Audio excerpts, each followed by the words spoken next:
Welcome back to Single Mom on a Farm. This is part two about real foods and cooking on a budget because I've gotten a lot of questions about how to cook on a budget. And one thing I wanted to mention first was that I got a comment from a viewer about my last video saying that I was so privileged that I had food stamps and could buy all the healthy food I wanted, and they don't have that, and other people cannot buy healthy food because it's too expensive. And first off, I just wanted to answer that by saying I was married for 21 years, and Nathan did medical school for 4 years, then PhD for 3 years, then residency for 3 years. So for the first 10 years, we were in school together, plus there's undergrad of a year. So those 11 years, he was in school, and we'd never used food stamps or Medicaid or anything. We were on a very, very tight budget and had little children. We had our 6 kids, plus a stillborn during those years. And then he had a really awesome job for 3 years. And so then we were able to use our money and buy healthy foods and do a few fun things like that. Then he was unemployed for 3 years. And so we were using our savings and scrimping and not buying very good food for ourselves.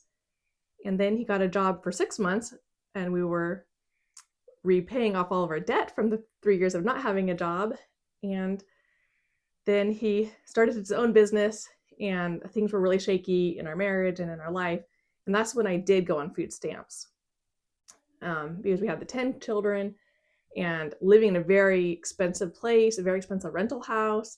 And I didn't know how to pay all the bills with him trying to start his own practice. And someone told me that I really needed help with Medicaid and food stamps. So that's when I did go on food stamps. And then there was COVID, and they gave us extra money for, I guess, because they assume your kids are at home with you. And so you need extra money to feed them versus when they're in school. And so that was really nice. We were able to buy some good food, and that was kind of nice compensatory blessing because I wasn't able to buy them nice presents or something like that. So that's when we did start on food stamps. And then we moved here, and I was getting child support. So I did not use food stamps until that stopped. And then I did get back on food stamps while I'm trying to build my own business and be able to provide for my kids without using them. However, it's not a lot of money. They expect that my kids are in public school, and so that I'm only feeding them like one meal a day. They expect that they're getting breakfast and lunch at school. And also the price of food has gone way up. So we are having to live in a pretty tight budget with using the food stamps. So I do not go buy lots of fancy foods. Another thing is our stores that are good, like Whole Foods, are 2 hours away. There might be 1 hour away. But if I go down to Charlotte to visit my sister, sometimes I can stop at Whole Foods or a Costco or Sam's Club or something like that. But I don't have anything like that around me. We have just like a local grocery store and a Walmart is about all. So, I don't go, there's no health food stores or any way to buy anything fancy unless I shopped online and paid my own money because they don't take food stamps, but I don't do that. So I have learned a little bit about saving money on your budget. And I also grew up being very good about, my parents were just very good about trying to cook from scratch and clip coupons and not waste food, not eat out, not run to the store because we lived way out of town. And they just had a grocery budget and they stuck to it. And I learned to, just do without, and what was cheap foods like bananas are cheap year round. I grew up learning all that. So it was kind of second nature to me. I didn't come from a fancy place. Whoever wrote that comment thinks I just have so much privileges, but I didn't. So now let's recap why we want to eat real foods. One is so that you can stop dieting. Stop shaming yourself when you've overeaten or you've eaten junk food. Stop blaming. Stop spending money on nutritionists. Stop weighing your food, being obsessed with food. Just eat the real foods in their basic, purest forms, closest to nature as possible, and you'll feel great. So that's another reason, is just feeling great and feeling alive, having the energy you need to go throughout your day, loving your life, loving your body. I just want you to love your body and who you are. No matter what you weigh, I just want you to feel good and love the body that God gave you. So now for the big question is, how do we afford real foods? There's kind of a myth out there that's saying, I can't afford real foods. They're way too expensive. Well, my first challenge is just to throw out the processed foods. Either throw them out or just stop buying them. Don't go get any more. When you're at the store, only buy real foods. imagine what your pantry is going to look like without the processed foods, and imagine what your bill will be like, how much money you will save, or see if you'll save money, and replace it with real foods, and just see if it's even true that real foods are going to cost more than your processed foods. If you stop buying the chips and the cookies and the sodas and the cigarettes and all the things that are not real foods, see what your budget is going to look like. And also try to see if you can stop buying medicines and as many vitamins. And I'm not telling you to like go cold turkey off your medicines. That's like up to you and your doctor. But I have read like 40 to 50 real foods books, and there's lots of stories of people who were able to go off their thyroid medications or their diabetes medications and things like that because they'd switched to real foods instead. And they're able to substitute, like replace that money that they would have spent on medicines and buy healthy food instead and feel much better. Isn't there like that Hippocrates saying, let food be thy medicine and let medicine be thy food? So I am trying to do that now, to invest a little bit of money on food so that I don't have to buy medications later, because I don't want to have to be going to the doctor all the time or be taking medications. I'm kind of a time saver, and so I'm like scared of the thought of just having to like take a half an hour to get ready and then drive to town and wait in the waiting room, then see the doctor, then go to the pharmacy and have to wait in line and pick up my prescription. And it's just, and doing that once a month or whatever, I was like, I'm scared of it for some reason. So it kind of motivates me to try to eat healthier so that I don't have to be doing that. And hopefully it will save me money. Even if you have Medicaid or Medicare, it's still saving you all that time. A big 2 or 3 hour chunk of your day going to the doctors and having to rearrange your schedules, like you can't go see your grandkids or do this or that or be in your book group or your walking club because you've got doctor's appointments all the time. I'm not judging, I'm just hoping for myself is how I see it. And I'm hoping it motivates me to eat healthy when I don't feel like eating healthy, I guess. I'll say it like that. We used to spend 18% of our income on food and only 8% of our income on healthcare. And that was like in 1960. And now it's like totally flipped. So now we only spend 8% of our income on food and 18% on healthcare. So I think we're able to reverse it. If we tried really hard, we can spend a little bit more money on our food and our healthcare will go way down, which will be awesome because you're going to feel better anyway. So of course you want to spend less money on healthcare. And then one last point, if you think you can't afford this, then just try to cut something else out of your budget. Maybe you have like a Netflix or Disney Plus subscription that you can cancel, or anything extra, membership to something, and try to spend it on food, and just try that for a month or two and see if that helps you or not. So now for some tips on how to eat real food on a budget. I'm going to mention Lisa Leake's book again. This is 100 Days of Real Food on a Budget. I'm going to mention a few of her tips, and then I'll just mention my own with my experience with my children, my family. So I just recommend this book because it has so many great tips and super good recipes in it. I haven't looked at this since like 2017 when it came out, actually. So this is kind of a reopener for me to look at it again. I'm trying to remember what I was going to tell you about it, though. I know what I was going to say. Okay, so she took this challenge and to spend only $125 a week on her family of 4, her husband and 2 children. And that is less than what she would get on food stamps. And so she was saying that even people on food stamps can afford real food. So it's going to be $125 a week. Again, this is 2017, so it's before grocery prices have gone way up. And a few things in here were stunning. That was like, I didn't know eggs were that cheap back then. So some things have gone really, really up.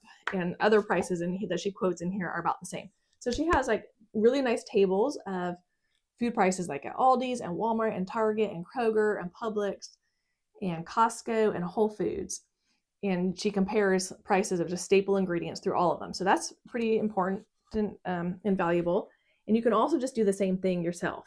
I did that in a cooking class in college. We had to all go to the store and write the prices of things. We had like a list of things that we had to do in each group. And then we came back to school and we made photocopies of them. So like somebody had the dry ingredients and somebody else had like dairy. and someone else had packaged ingredients and just staples. And then we made photocopies of everybody's and stapled them together. And so I still have it, and it has the price of everything and the price per pound, the price per serving. Anyway, it was really valuable. And I know prices fluctuate so much, it's hard to do, but you can do that. And then it will tell you a good comparison, honey versus maple syrup versus sugar, things like that.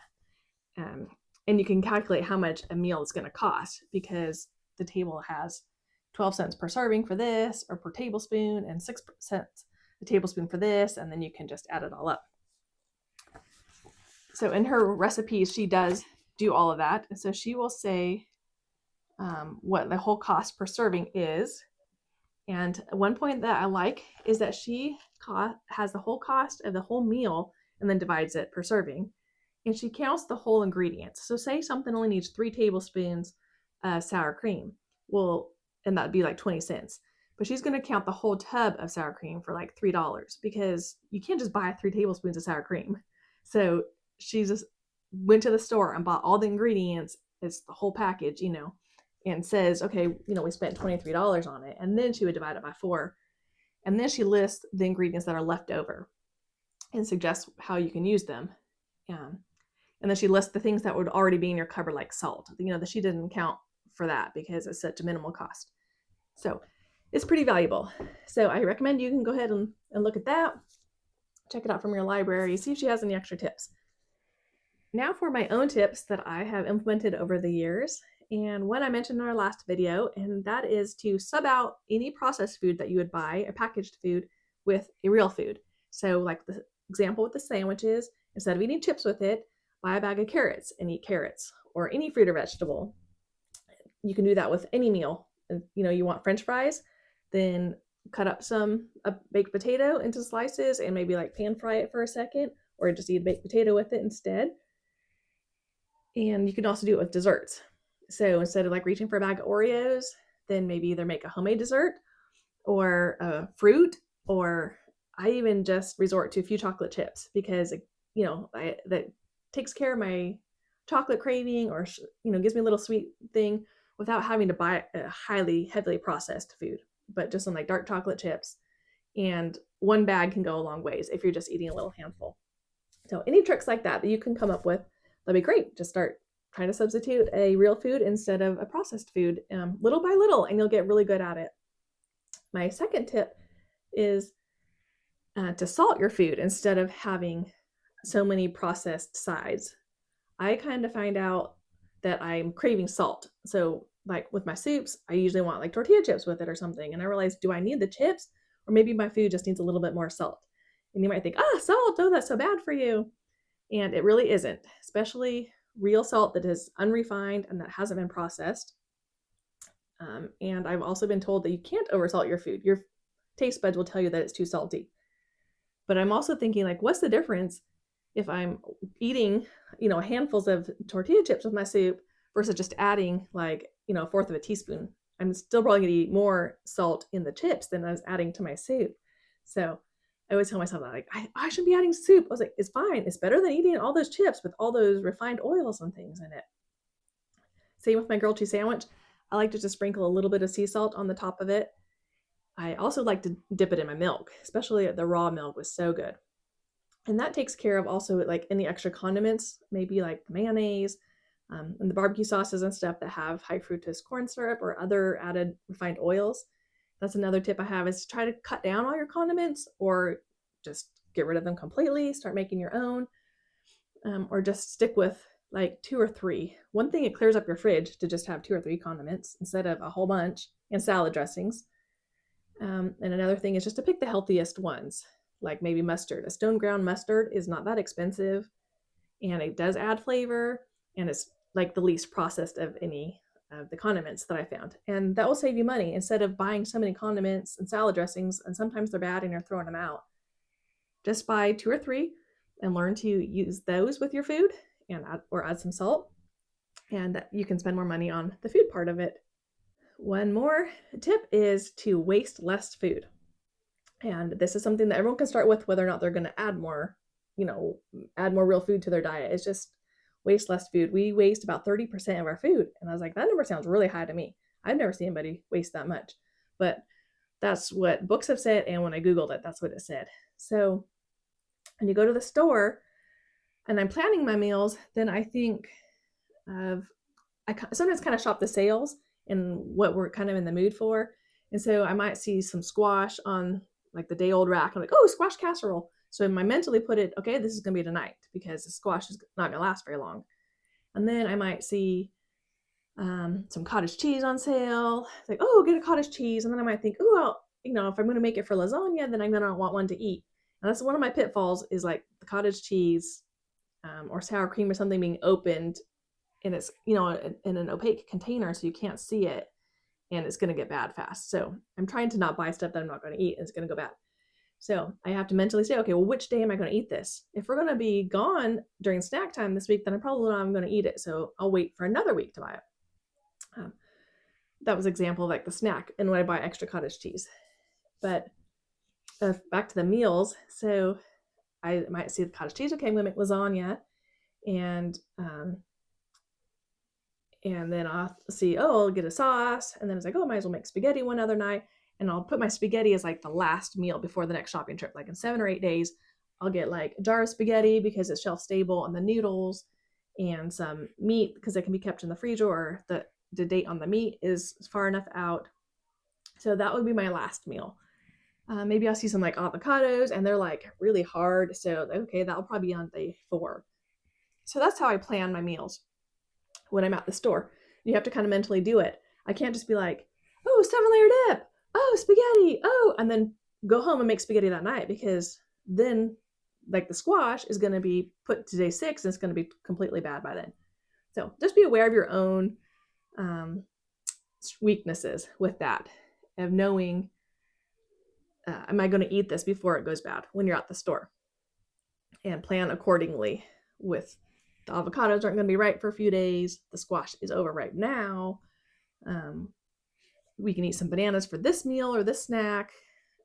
And when they're going to go bad, then I can make banana bread and that will go really good with the spaghetti on day 7, things like that. And then another thing is notice expiration dates when you are unloading the groceries. When you put them in the fridge, put the newest yogurts in the back and pull out the oldest yogurts that have the expiration date, or the sour creams, cream cheeses, like those kinds of dairy products, the packaged meats. Just be a little bit more noticing of the things in your fridge and all your cupboards. I'm constantly knowing cereals, jars, canned foods, when their expirations are and when it's time to use them and rotate them out so that things aren't going bad, because I just can't stand wasting food or having to throw it out. Even though we have chickens for it, I really rather give them the peels than the whole bananas. So I think that's all for the no wasting, because that will save you a lot of money. And then my last tip is like the big one of cook from scratch, and that will save you a lot of money. So anytime you're wanting to just like buy a frozen pizza and stick it in, it doesn't take that much longer to cook from scratch. Especially the more you get used to it, the more you'll have the recipes memorized. I mean, pizza crust is like 3 ingredients. It's like flour, and I guess if you count water before, flour, water, a little bit of oil and salt. Like you just mix it up really fast and knead it, and you can make a quick pizza sauce with just a canned tomato sauce. And put on real cheese instead of like processed cheese in packages. Anyway, it'll save you a lot of money just by learning to cook from scratch. And when you're doing that, just stick to the simple ingredients. You don't have to buy like coconut flour and expensive food that people think of when I have to eat healthy. They think of all those really specialty items that you find at health food stores. And you don't really need to do that. Stick with the basics of beans and rice and lentils, and then your fruits and vegetables,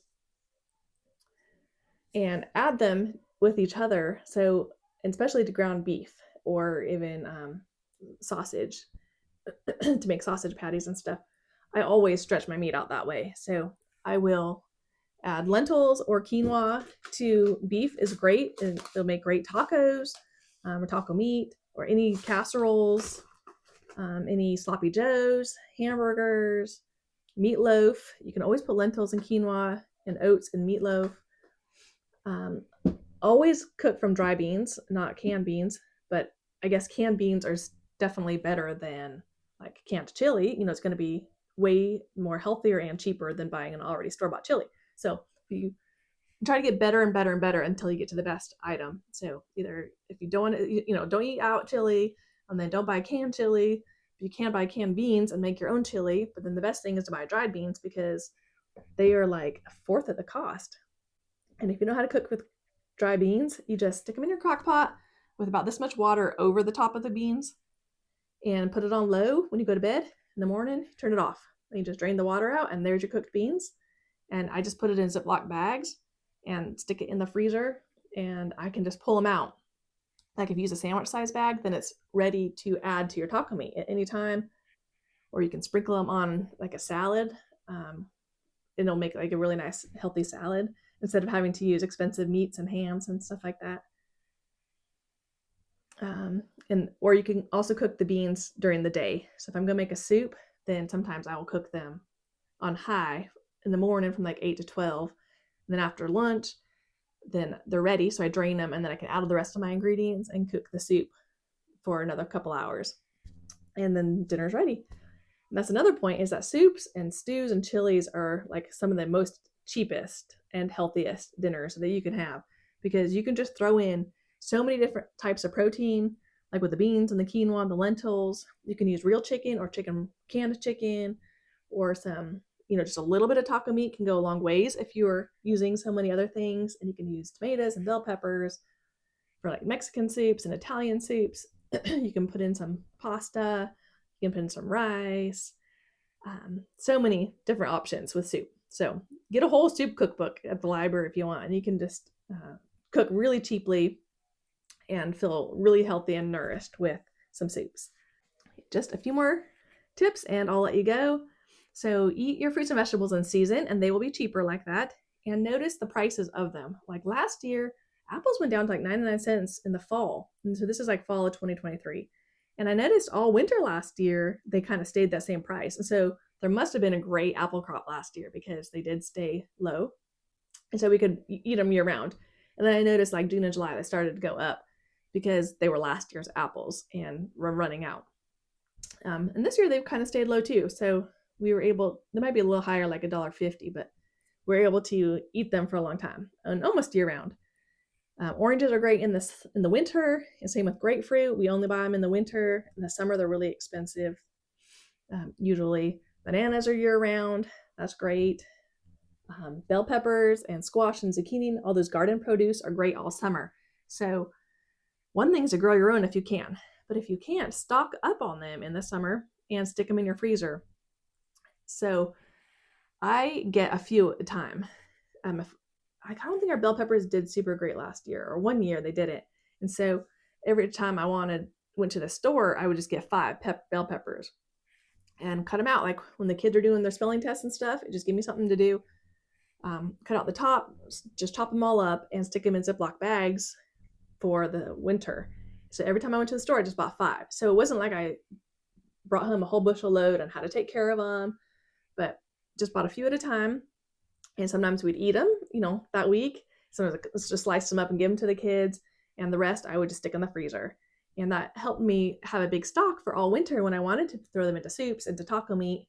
I had some good quality bell peppers grown in the summer, not trying to buy them in the winter, and they were really cheap, especially if you bought them from farmers markets or if people have leftovers. And that's another tip, is you can get on your Facebook local groups and just say, hey, does anybody have any extra garden produce? I'm happy to buy it off of you. Or, I'm happy to take it off your hands. In some communities we lived in, people just could not get rid of it. Like everybody had a garden and everybody wanted to get rid of it. So we kind of became the people of like, hey, the holidays will take it. So that was kind of nice. So you can put that out there too. Offer $15 for a whole big bag of stuff, or offer to go pick it yourselves. Say, we're happy to come pick, every Thursday afternoon. If you're going to, maybe they want to pick on Fridays and Saturdays, just say, hey, we'll come every Wednesday or Thursday and just pick a bunch of your tomatoes. Especially older people who can't maybe get out there, pick from your trees, pick from your garden.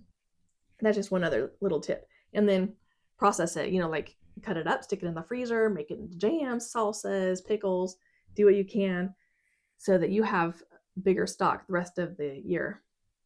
I think that's all my tips for now.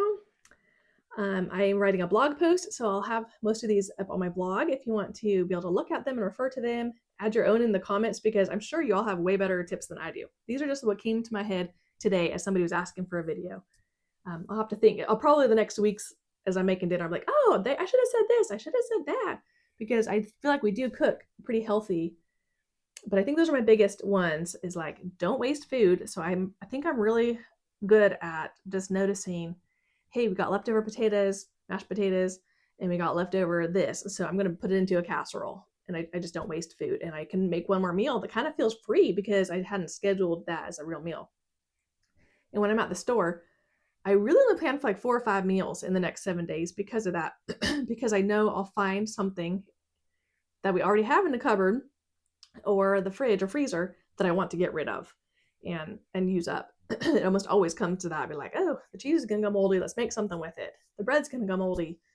You can do all kinds of stuff with bread. Make French toast and grilled cheese sandwiches, or just like open-faced toast sandwiches, or whatever. I'm always finding a couple meals just with things in my fridge that I want to put together. So not wasting is a really good one. Buying in season, not buying the fancy stuff like the coconut flour if you don't need it, if you can't afford it, and like the organic kale chips I mentioned in the last video. Like, just buy the fresh kale. And when you buy those kinds of things too, kale and spinach, you can buy a whole bunch in bulk in the spring when it's really cheap and put it in your freezer in a Ziploc bag, and you can add it to smoothies like all summer, all winter. There's tons of stuff you can do with fresh fruits and vegetables to keep them and make them last longer.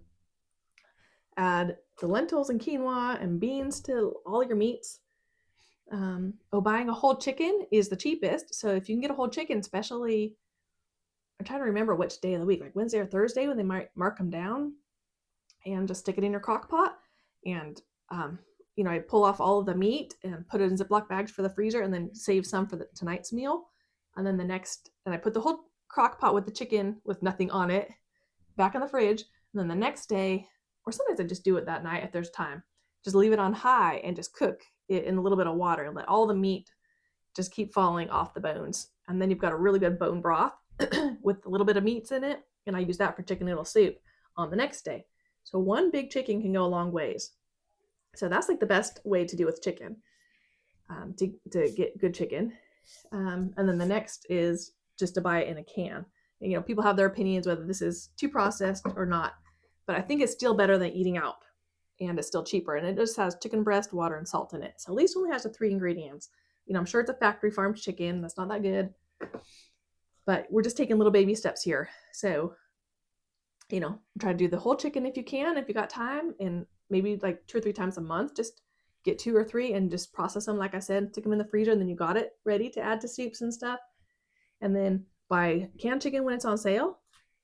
So you'll have a backup plan, so you're not resorting to like a frozen pizza or eating out, but at least you'll have some canned chicken. Like, I can almost always keep this on hand for casseroles because Caitlin can make it. So if I'm running late, like I'm working in the woods, cutting our trees down, I can just tell her, hey, Caitlin, make us a casserole because we got to go to rehearsal in like 20 minutes, and she can just throw a casserole together really fast with the canned chicken, or if I have it in the freezer. But it's also good to like add it to cream cheese and make like a little chicken salad. And we'll take that in the car. Some days we have to leave the house like at 2 and we don't come home till 9 o'clock if we've got some jobs lined up and then rehearsal. And so I'm not going to eat out. And so at least we have some chicken and cream cheese, and we can eat that on some like homemade bread, or dip carrots and celery into it, or some healthy crackers. I do like to have that for road trips and for those kinds of things. Look at some jars. People think healthy food is really expensive. This is just a normal brand. It's not like, special organic, pricey brand. And it just has the tomato paste, onions, olive oil, salt, garlic, basil, and oregano. So pretty much, has like just the 6 ingredients, which Lisa talks about just keeping them under 5. But they're all just real ingredients that you'd have in your cupboard. So sure, you can make it yourself if you want. But these can go on sale quite frequently. So where you can buy like, I don't know, 5 for $6 or something like that. And then you can just have them on hand so that you can make dinner really fast and cheaply. So my point with that was like, it doesn't have to be a fancy brand or expensive. So anyway, check out Lisa's book if you want, and my blog post, and I'll write some of these ideas down. And I'm sure you got this.